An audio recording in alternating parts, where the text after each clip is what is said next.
નમસ્કાર વિદ્યાર્થી મિત્રો. એક દાખલો છે, જોઈ લો કે બહુલક માઇનસ મધ્યસ્થ ઇઝ ઇક્વલ ટુ 2 અને મધ્યક બરાબર 33.5 છે. તો બહુલક શોધવાનો, ઝેડની કિંમત ઓછી છે, બરાબર છે.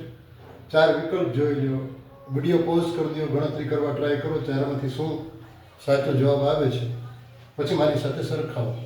હું સમજાવી દઉં હવે કે ભાઈ પ્રશ્નમાં આપ્યું છે Z minus M is equal to 2. તો એમને આ બાજુ લઈએ તો પ્લસ થઈ જાય, 2 આ બાજુ આવે તો માઇનસ થઈ જાય, એટલે કે M is equal to Z minus 2 રહે. એને સમીકરણ 1 કહી દો. આ તો પ્રશ્ન પરથી છે જ, બરાબર છે, બેઠા બેઠા. હવે એમ કહે છે કે મૂળ સૂત્ર છે.